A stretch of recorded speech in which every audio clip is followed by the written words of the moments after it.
ভাইয়েরা আমার, আপনারা নাম শুনেছেন জালিম বাদশাহ সাদ্দাত। নাম কি?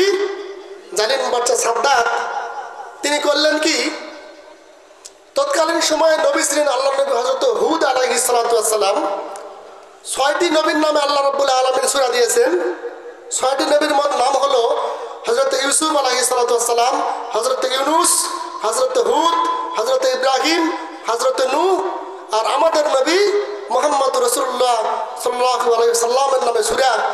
6টি নবীর নামে কি আছে কোরআনুল কারীমে? এই কোরআনে কি আছে? কয়টি নবীর নামে সূরা আছে বললাম? 6টি। সেই 6টি নবীর মধ্যে একজন নবী হযরত হুদ আলাইহিস সালাতু ওয়াস সালাম। তিনি নবী রাসূলের টার্গেট ছিল সর্বপ্রথম যে এলাকায় তিনি নবী হবেন ওই নবীর কাজ কি, সর্বপ্রথম দাওয়াত দেবে বাদশার কাছে। কার কাছে? বাদশা যিনি বা রাজা যিনি, প্রেসিডেন্ট যিনি। তৎকালীন সময় হুদ আলাইহিস সালামের যুগে একজন প্রেসিডেন্ট ছিল, তার নাম হলো সাদ্দাত। সে ছিল জালিম ব্যক্তি। তাকে দাওয়াত দিলেন আর বললেন যে বাদশাহ, আপনি ইসলাম গ্রহণ করেন, আমি আল্লাহ নবী বলতেছি। বাদশাহ সব চালাক মানুষ, তিনি বললেন যে আমি ইসলাম গ্রহণ করলে কি সুবিধা আছে, বা তোমার প্রতি ঈমান আনলে, আল্লাহর প্রতি ঈমান আনলে আমার কি লাভ?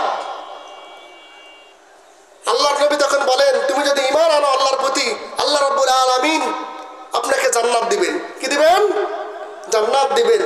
এই কথা বলার পরে তিনি তখন বললেন, জান্নাত কি? আমি তো বুঝতে পারছি না, একটু ভাঙ্গিয়ে বুঝে দাও। আল্লাহর নবী তখন বলেন যে জান্নাত হলো একটা বাগান, সেখানে ফলের গাছ আছে, ফুলের গাছ আছে, সেখানে ভালো ভালো খাবার আছে, সেখানে নদী আছে, সেখানে পরী আছে, সেখানে সুন্দর সুন্দর ফেরেশতা আছে, পার্ক আছে, দেখার মতো অনেক জায়গা আছে। কালকে আমি ঘুরতে গিয়েছিলাম এই সাফিনা পার্কে। তো এরকম সুন্দর সুন্দর জায়গা জান্নাতে আছে। এই কথাগুলি তিনি বললেন। ওই নবী জালিম বাদশা যখন সাদ্দাত বললেন যে আমি আল্লাহর জান্নাত নিব না, আমি কি নিব না? আল্লাহর জান্নাত নিব না, তখন তিনি নিজেই জান্নাত তৈরি করা শুরু করলেন। ওইভাবে একটা বিশাল এরিয়া বাছাই করলেন, সেখানে খাল খনন করলেন, নদী করলেন, সেখানে ভালো ভালো সুন্দর সুন্দর বিল্ডিং করলেন। জান্নাতের যে বিল্ডিংগুলো হবে সেরকম সুন্দর সুন্দর বিল্ডিং করলেন। এমনকি এলাকা থেকে যত স্বর্ণ আছে মানুষের, বাড়ি থেকে গিয়ে জুলুম করে স্বর্ণ নিয়ে আসছেন। এক বাড়িতে গেছেন স্বর্ণ নিতে, বলছেন যে আমি জান্নাত তৈরি করব, সেখানে স্বর্ণ লাগবে, স্বর্ণ দিয়ে বিল্ডিং করব। এক মহিলা তখন বলেছিল যে আমার তো স্বামী নাই, আমার অল্প একটু স্বর্ণ আছে, এটা আমি দেব না। জালিম বাদশা জোর করে সেখান থেকে স্বর্ণ টান দিয়ে নিয়ে আসছিল।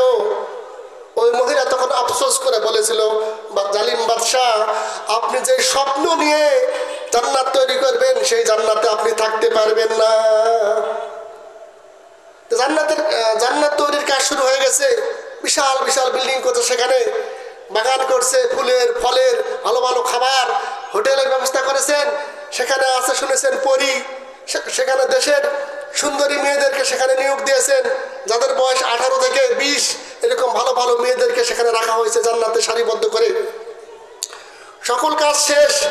মনে করেন যে বাদশা ঘোষণা করেছে সামনে 1 তারিখে জালিম বাদশা সাদ্দাত তার সিংহাসনে জান্নাতে যাবেন, তার ঘোড়ার পিঠে চড়ে যাবেন, সকলে সেখানে আসবেন আমন্ত্রিত।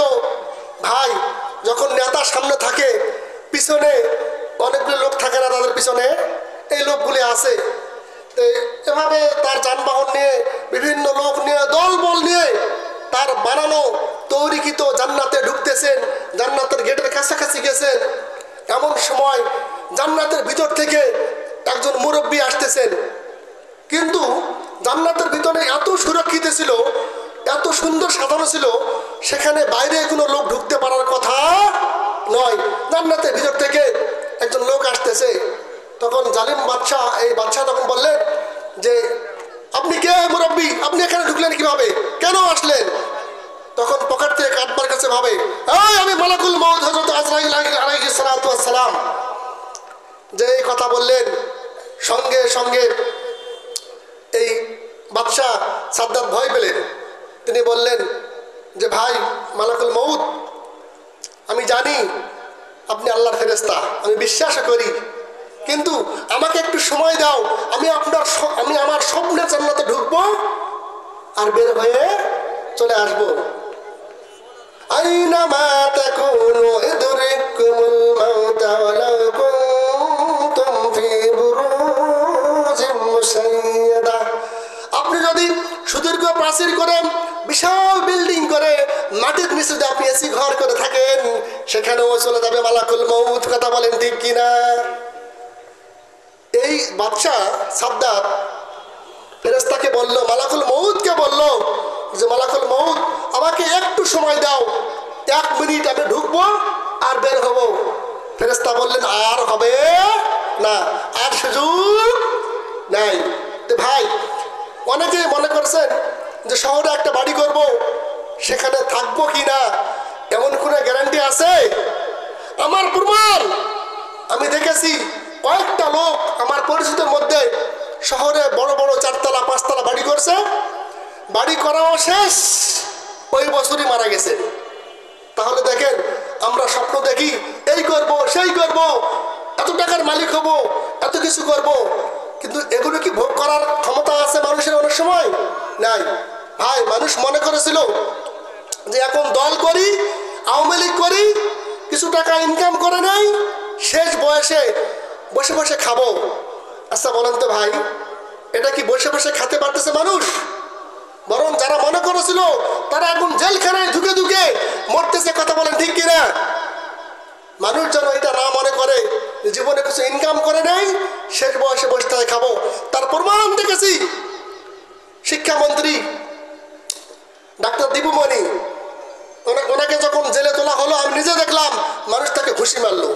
অর্থাৎ যারা এটা মনে করেছিল ভবিষ্যতে বসতে হয় খাবে, তারা বসতে হয় খাবে না। মানুষের মার খেতে খেতে জীবন শেষ হবে। কথা বলেন ঠিক কিনা? গাজীপুরে এক নেতাকে, আওয়ামী লীগ নেতাকে মানুষ ডিম নিক্ষেপ করেছে। তো ভাইরা আমার, এখান থেকে সাবধান হতে হবে।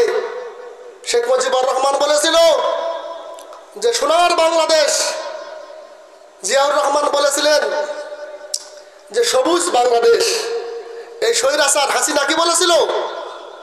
ডিজিটাল বাংলাদেশ, আবার বলেছিল স্মার্ট বাংলাদেশ, আধুনিক বাংলাদেশ। ভাই বলেছিল না, সকল বাংলা দেখার শেষ আল কোরআনের বাংলাদেশ। কথা বলেন ঠিক কিনা? আর আমরা কত কি দেখলাম, এখন আর কিছু দেখতে চাই না। এখন সামনে আল কোরআন দিয়ে এই দেশ চলবে। কথা বলেন ঠিক কিনা?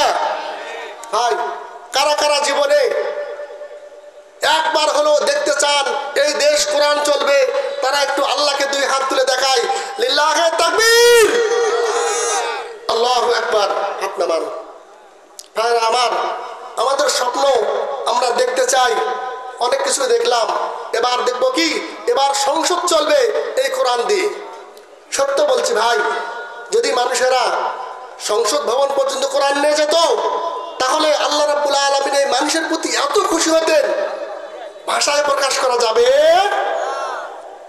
আমি একটা বিষয় বলেছিলাম, আলোচনার বিষয়। আমার আলোচনার বিষয়টা কি ভাই? টেনশন। বলেন কি? টেনশন। মানুষ টেনশন করে সম্পদ বৃদ্ধি নিয়ে, কিভাবে তার সম্পদ বৃদ্ধি করতে পারে। সে সম্পদের প্রতি মানুষের এত লোভ। কারো 2 বিঘা জমিন আছে, সে চেষ্টা করে কিভাবে 4 বিঘা জমিনে মালিক হবে। ভাই চেষ্টা করে না? সে আফসোস করে, ইস আমার 2 বিঘা জমিন, কিন্তু আমার তো ছেলে মেয়ে 4 জন, এরা কি করে খাবে। ভাই এরকম বলি না আমরা? অনেক সময় বলে না? কিন্তু এমনও মানুষ আছে যার তো 2 কাঠাও নাই, তাকেও রিজিক দেন একজন, তিনি কে? কিন্তু মানুষ আমরা এটাই বুঝি না, আমরা টেনশন করি সম্পদ বৃদ্ধি নিয়ে। ভাইরা আমার, সম্পদ আপনার দরকার আছে, এটা আল্লাহ রাব্বুল আলামিন বলেন। আল্লাহ রাব্বুল আলামিন বলেন, যায়্যানা লিন-নাসি হুব্বুশ শাহাওয়াতি মিনান নিসাই ওয়াল বানিন ওয়াল কানাতিরিল মুকান্তারাতি মিনাল যাহাবি ওয়াল ফিদ্দাতি ওয়াল খায়লিল মুসাওওয়ামাতি ওয়াল আনআমি ওয়াল হারস যালিকা মাতাউল হায়াতিদ দুনিয়া ওয়াল্লাহু ইনদাহু হুসনুল মাআব। সূরা আল ইমরান 14 নম্বর আয়াত। আল্লাহ রাব্বুল আলামিন বলেন, আমি মানুষের কাছে আকর্ষণীয় করে দিয়েছি। নারী, সন্তান, রাশি রাশি সম্পদ, স্বর্ণ, রৌপ্য, চতুষ্পদ জন্তু এবং ঘোড়া এবং ক্ষেত খামার এবং গৃহপালিত পশু, এগুলো মানুষের কাছে আকর্ষণীয়। তবে হ্যাঁ, এর থেকে ভালো কিছু আছে কার কাছে? আল্লাহর কাছে।